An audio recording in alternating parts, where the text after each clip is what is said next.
Isso não passa no Animal Planet.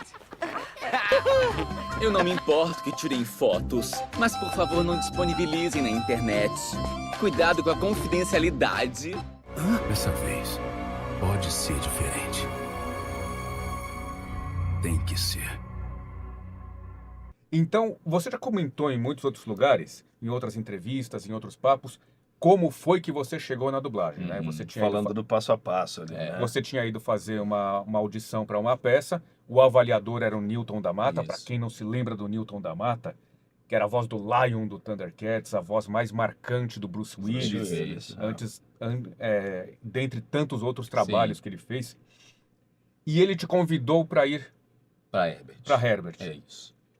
E aí você foi? Isso. Você topou de cara? O que acontece, eu tinha feito um curso de dublagem bem rapidinho, assim, acho que 2, 3 meses, não me sentia pronto para nada. Para mim, foi tipo um cursinho de férias. Quando eu fiz o teste com ele e eu passei, e... Pra peça, né? A Hélida Lastorina que me levou lá e tal, ela falou, Felipe, olha, você passou no teste, mas não vai ter a peça. Só que ele gostou demais de você. Ele perguntou se você quer dublar. Aí eu falei, não, claro que eu quero dublar. Eu tinha, sei lá, 18 anos, 18, 19 anos. Então você já tinha esse interesse, já sabia o que era dublagem? Já, por quê? Porque todo musical... Já existia dublagem na época. Todo musical que eu fazia tinha algum dublador. Então eu tinha feito peça com a Hélida, eu tinha feito peça com o Niso. Então eu sempre conhecia, com Garcia Júnior. Então eu conhecia dubladores. E aí eu fui e falei, eu quero sim. E aí ele falou, esteja dia tal, tal hora, não sei o quê. Quando eu fui, isso que é legal, assim, na hora que eu fui gravar, eu ia fazer um estágio, sei lá, um mês, quanto tempo eu ia fazer. E naquela gravação tinha uma pessoa que ia fazer um personagem e o cara faltou.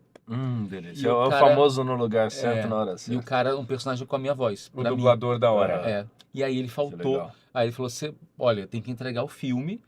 E assim, também tinha essa coisa da urgência. Se fosse o filme tivesse começando, mas era o último dia. Tinha que entregar. E o cara faltou no último dia. E eu tava lá. Ele falou, você vai ter que fazer. Se não bastasse tudo isso, as cenas eram com a Marlene Costa, que dirigia na Herbert. Então eu fiz todas as cenas com ela, ela falou no meio, ela falou, nossa, gostei de você. Ela foi a sua primeira diretora? Não, na verdade, ela é colega de bancada. Da Mata estava dirigindo. Você já estava fazendo pontas, e já estava entrando. Você coestrelando ali com ela. Exatamente. E aí ela olhou e falou, nossa, mas eu nunca te vi, você está aqui fazendo cena comigo. Eu falei, faltou um cara e aí ele me colocou. Ela falou assim, não, gostei de você, semana que vem começa uma novela mexicana e eu quero você na novela. Que delícia. E aí tinha que ter carteira assinada para trabalhar na novela mexicana. Que ano foi isso? 1994, 95. Nossa. E aí eu fui contratado da Herbert Richards. E aí começou. O que eu sinto é que o teatro é que me colocou nesse lugar de conforto com a situação. Foi o teste pro teatro que me fez ele olhar para mim e falou, não, esse cara é bom. E foi a experiência com atuação que me fez ali, numa primeira participação em dublagem, por mais que eu tivesse desconfortável com o sincronismo, com a situação, com o ambiente, com as pessoas, eu estava confortável com o fato de fazer um personagem, fazer uma cena. Para mim, eu tinha feito 3 anos de escola de teatro, só que foram 3 anos em que eu fazia manhã, tarde e noite. Então foi um intensivão. Era como se fosse 9 anos, porque eram 3 períodos durante 3 anos. Então, para mim, era muito fácil, assim, né? Querendo, né? Era fácil, né? Claro. Eu interpretava já estava treinado. Então, assim, já chegou quebrando uma grande barreira, né? Porque você não entrou com aquela insegurança de que está chegando num ambiente novo e tem toda uma relação técnica a ser conquistada. Porque você já veio, como você falou, com o conforto do teatro. O ator Felipe Grinante colocou ali e a coisa aconteceu organicamente. E aí, assim, foi tudo muitas coincidências. Então o cara faltou e eu tava lá e era com a Marlene, ela ia começar uma novela. Na novela meu colega era o Ogala, que ia começar um desenho. Então foi tudo assim, em um mês eu já conhecia todo mundo. Todo mundo me conhecia, porque era isso, era uma época que era todo mundo junto. Então cada cena que você fazia, tinham 5 pessoas com você, te ouvindo, te vendo pro bom e pro ruim, né? Porque você estava vendo, nossa, que voz legal, então, nossa, que dicção péssima, nossa, ele é canastra, nossa, ele tem bafo. Tudo aparecia ali, porque todo mundo muito junto, né? Mas era uma escola porque eu tinha modelos. Então, naquele ano, eu já fiz A Usurpadora, no ano seguinte eu fiz A Usurpadora. Minha primeira novela mexicana. E era Quem eu, você fazia lá, você lembra? o Willy, que era um caso da... Eu lembro da novela, mas eu era muito criança, não lembro das era vozes. Era um vilão junto com a Paola. Tinha a Paola e a Paulina, morava na mansão delas, era o Willy Brat, o Willy Monteiro. Então, assim, as minhas cenas eram eu, Sheila Dorfman, Miriam Fischer, Ricardo Schnetzler e Selma Lopes. Era eu com eles todos os dias. E você chegando ali... E eu chegando. Então, assim, às vezes a gente começava lá às 8 da manhã, eu acordava às 5 e pouco em casa, já pensando, cara, chega lá, eu e Miriam, depois sou eu e Ricardo, eu e Sheila.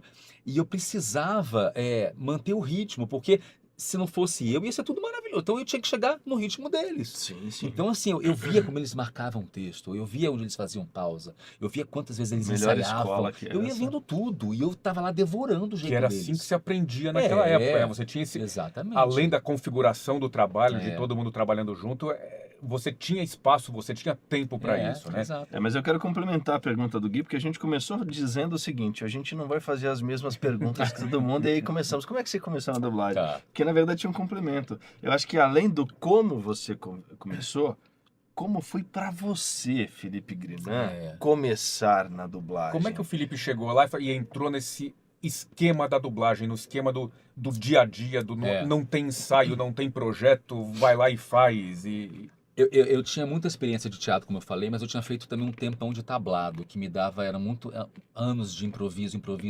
Então, tinha essa cara de pau, tem que ter um jogo de cintura, não pode estar fechadinho, tem que estar aberto para o que é a cena. E a dublagem tem isso, vocês sabem disso, você tem que chegar e é agora.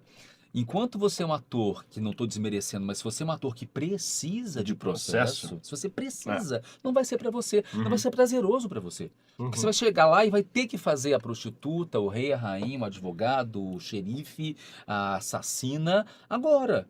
E se você, mas eu não fiz laboratório, vai fazendo pela sua vida, né? A gente tem que ir experimentando na vida, porque tem que chegar no estúdio com um arsenal enorme de possibilidades, um repertório. Eu lembro de você me dirigindo uma vez, não sei que produção era, um filme, um reality, uma novela, sei lá, e era vozerio. E você contextualizava cada cena do vozerio dizendo, agora você é um cara que viajou para Paris, você comeu, teve um jantar muito bacana com a sua esposa, voltou, tá contando isso pro teu amigo. Essa coisa de saber de tudo um pouco, é sobre isso, eu gostava disso. Eu acho que a dublagem a gente precisa, né, estar pronto para tudo, para qualquer coisa o tempo todo. E foi fácil, então foi fácil para você se adequar a esse Mais ou esse menos. modo? Teve duas questões no meio do caminho. A primeira, assim, eu sentia que se você fechasse os olhos comigo no estúdio, estava tudo certo. Mas eu não conseguia sincronizar direito. Porque para mim era muito fácil ler o texto e ser natural com o texto, assim, interpretar, gritar, discutir, fazer piada, ser engraçado. Tudo era fácil. Mas encaixar as minhas possibilidades nas bocas, no começo era difícil. E eu não conseguia muito olhar para lá, eu era muito colado no texto. Eu lembro de colegas dizendo, Felipe, decore e olha para lá. Decore e vai para lá. E eu tinha medo de olhar e não conseguir voltar. Eu demorei 1 ano para começar a ficar mais solto, nesse sentido de olhar lá e ir colocando na boquinha tudo certinho. Primeiro teve isso. E segundo, eu fazia muito teatro, fazia muito musical. Então, assim, parte do meu dia era para ensaiar, era para estar em cartaz, eu tinha grupo, eu tinha uma carreira como ator, fazia vários musicais no Shopping da Gávea, que era o celeiro de musicais daquela época.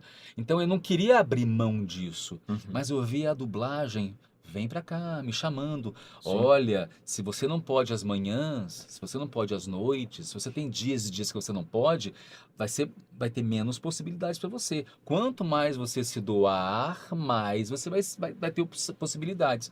E eu fui abrindo mão das coisas. Eu percebia, uma das últimas coisas grandes que eu fiz, eu fui backing vocal do Milton Nascimento. E aí eu tinha que viajar ao Brasil com o Milton, sendo Você fez um post sobre isso essa semana, né? Fiz, por causa do negócio do Grammy, né? E eu era funcionário, a gente tinha, a pessoa ligava para você assim, amanhã, 8 da manhã. Da Herbert. E você tinha que estar, porque você tá disponível para casa. Você podia negociar uma coisa ou outra, mas eu consegui fazer 3 anos de turnê, sendo funcionário, mas foi muito desesperador para mim. Eu falei, cara, tá muito bom isso, mas a dublagem tá cada vez mais papéis legais, mais filmes legais, filmes famosos. Comecei a fazer atores famosos, eu vou abrir mão de tudo por isso. E aí parei com o teatro e me dediquei só à dublagem, a locução foi aparecendo um pouquinho também, mas quando eu me abri para isso, aí foi embora. E aí eu vou pegar o gancho da pergunta anterior e meio que complementar. E como foi pro Felipe esse sentimento, essa fase de transição entre o ator, o cara que estava no palco, e o cara que chega na dublagem, que começa inclusive a ter um reconhecimento, porque aí chega a internet, vem o holofote, o dublador, a voz do personagem. Como é que era isso lá dentro? Eu assim? achava que eu ia sentir muita falta do teatro, do palco, do público, dos aplausos, daquela coisa que você, embora você ensaie, cada dia é diferente.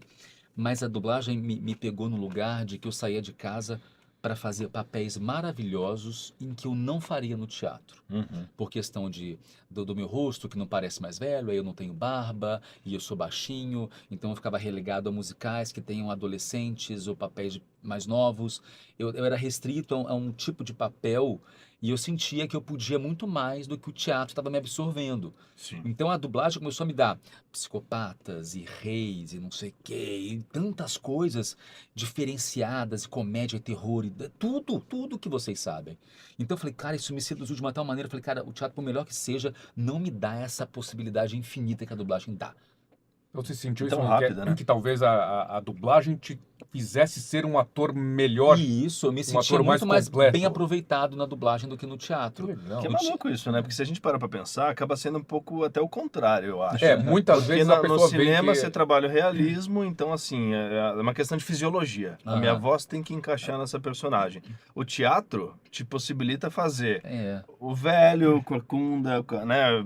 Caracterização, a criança, a mulher, eventualmente. No teatro tem essa coisa de a gente se caracterizar. Mas eu fazia muitos galãs jovens no teatro, Sim. nos musicais, tudo a mesma faixa, assim. É muito legal. E eu sentia que a dublagem é isso, todas as possibilidades. Então para você a dublagem foi meio que o inverso do que a maioria do que a gente escutava. Que a coisa, a dublagem vai te enterrar você. Cara, a dublagem me fez crescer muito como ator, mas muito, porque eu sempre fui fã de cinema desde criança. Meu pai me mostrava Woody Allen, Hitchcock, eu conhecia todos os diretores, atores e atrizes da década de 50, 60, eu sabia quem era todo mundo. Eu via filme de Elvis Presley com ele, eu via tudo, filmes de Agatha Christie, tudo.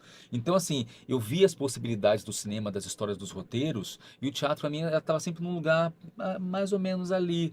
Quando eu vi que eu podia estar próximo daquilo que na minha infância foi tão importante para mim, o cinema americano, que né, nossa dublagem basicamente é com o cinema americano, eu me sentia perto daquilo que fazia parte da minha infância, aquilo me preencheu num lugar muito especial. Sempre foi aí que me pegou a dublagem, sabe? Por mais que tem essa coisa do teatro te proporcionar, né, diferentes papéis e tal, eu acho que a proximidade com o cinema, a proximidade... Hoje a gente tem os jogos, né, para quem é de games e tal, que são coisas que você não espera fazer, tipo, nunca no teatro, eu acho que né? principalmente a produção nacional até então, que era muito mais restrita de cinema, de televisão, de possibilidades interpretativas que o cinema americano já explorava muito mais, né? Então é bacana ver isso, que assim, para você foi um movimento inverso do que a gente está acostumado a ouvir. E eu não sinto que a dublagem me enterrou, e não sinto que a dublagem me retraiu no sentido de meus talentos ficaram reduzidos. Eu sinto que eu me exploro cada vez mais, porque vem cada vez papéis mais complicados, mais difíceis, e eu vou me acomodando neles. E você tem que resolver muito rápido, né? Muito. O Hermes, uma vez, ele falou uma coisa, não lembro se foi em aula, enfim, mas eu lembro dele falando isso, e pra mim é uma coisa que faz muito sentido, né? Ficou gravado. A dublagem te possibilita aprender com os melhores atores do mundo, né? Porque cada vez que você tá dublando um bom ator num papel diferenciado ali, cara, você tá trocando com ele, você tá respirando junto com o cara. Eu falei isso outro dia. Não dá pra estacionar. Eu ia falar agora de uma dublagem que eu fiz, mas não tá liberado pra falar ainda. Mas eu dublei há pouco um ator que tá indicado pro Oscar, e eu fui fazer as contas, eu dublei a primeira vez ele em 1999. Então, como eu dublei em 2024, eu dublo o cara há 25 anos. Quando eu fiz o primeiro filme com ele há 25 anos, era um filme. Agora ele está indicado ao Oscar. Ele cresceu. Então ele foi galgando essa escada para poder chegar numa indicação ao Oscar, não é a primeira dele, mas ele foi fazendo essa trajetória. E se eu não tiver aqui, né? Eu não vou, ele vai fazer lá, eu não vou dar conta de fazer aqui. Sim. Então, ele é mas tem vários que eu dublo há mais de 20 anos. Eles estão melhorando cada vez mais. Eu preciso melhorar também, senão não vou dar conta deles. Isso que legal. Pensar o quanto você trocou e aprendeu e construiu e desenvolveu e cresceu junto com esses eu caras, aprendo né? um com um Direto e aplico no indiretamente. outro.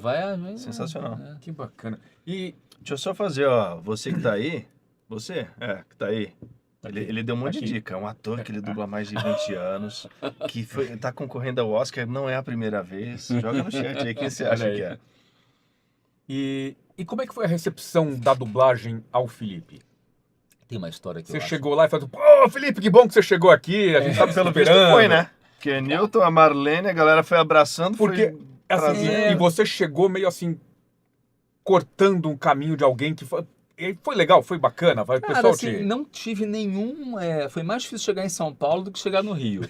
Lá foi tudo muito natural, acho que porque todo mundo era contratado da Herbert, tinha pouco desse sentimento de escassez, de que eu estou tirando trabalho de alguém. Todo mundo era contratado, todo mundo trabalhava lá e a Herbert tinha que dar trabalho para todo mundo, porque ela pagava impostos por cada funcionário, então todo mundo tinha que ganhar trabalho. Uhum. Então davam para todos, estavam dando para mim também. Uhum.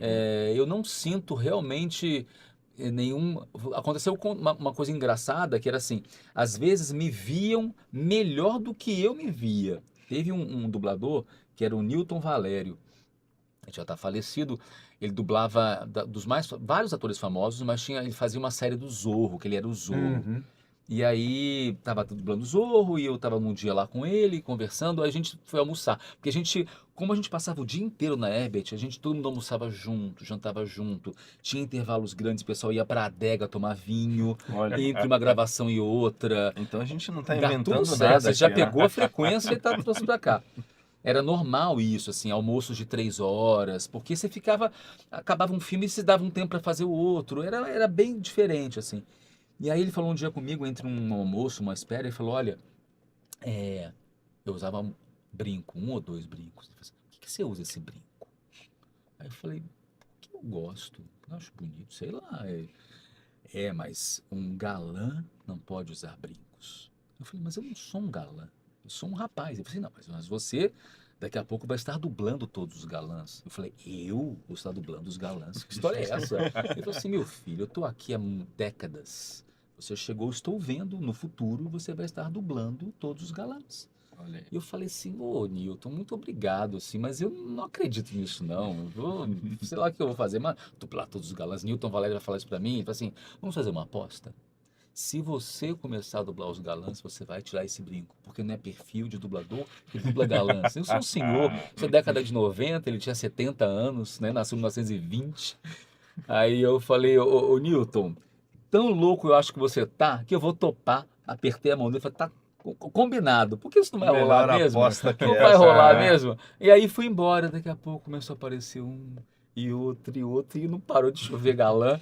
E aí, hoje em dia eu não uso, não lembro se eu tirei por causa disso, né? Mas eu não uso mais os brincos. Mas só uma história engraçada, porque ele viu isso em mim. Por isso que eu falo assim, não teve nada contra, muito pelo contrário, todo mundo me recebia, me colocava. Eu me lembro bem de eu fazendo muitos papéis que no começo era muito difícil para mim. As pessoas apostavam em mim, o Hércules Fernando apostou em mim, a Marlene apostou em mim, o da Mata, o Hélio, a Sumara, Leonardo José... Todo mundo me dava papéis muito grandes, eu ficava meio tentando fazer, mas eu acabei aprendendo. Santana, nossa, eles apostaram muito em mim, muitos papéis muito grandes de cara. Eu ficava assim, cara, eu vou conseguir fazer isso, e horas no estúdio, e via que às vezes dava uma atrasada porque eu não tinha ainda a experiência, mas não, no próximo vai ficar cada vez melhor, tem que fazer, é isso aí, vamos fazendo, e vai dando certo. Que bom, Que porque coisa é uma experiência também um pouco inversa do que a gente está acostumado a ouvir, né? Da coisa, putz, quem é esse cara que tá chegando aí?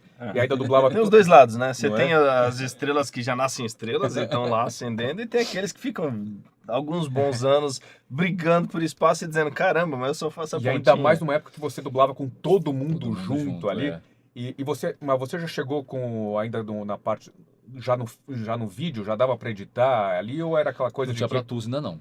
errou, volta todo Volta mundo tudo, desde o começo? Volta Anos todo 90, mundo. querido. Volta todo Poxa. mundo. Faz todo... E o da Mata era bem cruel, porque ele fazia assim, errava, né? Geralmente ali, aí parava assim, aí apertava o intercomunicador, porque era assim, tava todo mundo no estúdio, alguns fumando dentro do estúdio. Isso eu não né? consigo imaginar, cara. O diretor dentro do estúdio com a gente, ele apertava para falar com o técnico, que ficava lá atrás, né? Ele apertava outra vez por causa do Felipe Grinan.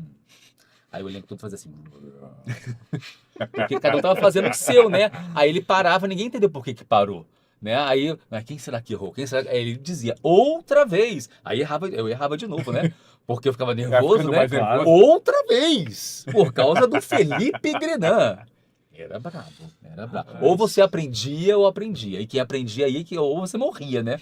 Porque você ia ficando roxo com o Nelson, era horrível. Quem foi que falou pra gente que acho que o Nelson tinha um sininho que ele tocava no estúdio, uma parada Um assim. gongo. Tinha um gongo, né? Que ele gongava. Rapaz, Era cruel naquela época, não tinha essa coisa de assédio moral, era cada. O pessoal era grosseiro, malvado, eram os famosos diretores, medalhões e tal, era isso. E era, porque tinha muitas Era. histórias assim, o pátio da Herbert, o pessoal saía chorando do estúdio. Às vezes acontecia, às vezes você tava lá fazendo, vamos supor, a chance de você ser mais conhecido era naqueles, escalavam a gente, mais uns 3 ou 4, mais 7 pessoas para um vozerio com pontas. Então tava todo mundo lá fazendo, agora tem esse personagem aqui, vai lá Guilherme, vai lá fazer você. Aí você tentava, às vezes a ponta, não é porque, às vezes pode ser um loop, um anel, isso é difícil, né? Vai lá, agora você faz. Aí você tentava, errava, pode sair fora, você não consegue não. Vai lá, o Bruno, faz no lugar dele. E você substitui na frente de todo mundo ali. Todo mundo. Esse eu vi acontecer. Porque quando eu cheguei, a gente ainda gravava vozerio juntos, então a Zódia escalava nessa configuração. De pontinhas, entra lá, faz, sai, não sei o quê. E às vezes é cruel. Você é trocado. Você ali acha na que frente de todos. ter vivido isso e experimentado essa direção na pele enquanto ator influenciou de alguma forma a sua direção? Influencia, assim, na verdade influencia... Positivo ou negativamente? pois porque é. às vezes você quer ser diferente, Porque eu né? sou o oposto de, assim, eu nunca vou ser grosseiro e deselegante com ninguém. Se a pessoa estiver meio não fazendo direito e não tiver jeito, eu vou talvez pular alguns e fazer o último e obrigado, fala, cara, vamos ter que arrumar outro dublador. Não vou falar pra pessoa, você não consegue e eu vou chamar outra pessoa. Sai daí que hoje você não sei tá o quê. legal, não. Eu já paguei do meu bolso, eu falei, olha, ficou muito ruim, eu não quero essa pessoa. Mas não temos mais orçamento. Falei, eu pago. Então tira uma hora de mim e chama outra pessoa, porque não dá, tá muito ruim. Eu já Mas eu fiz não falei isso pra também. pessoa, né?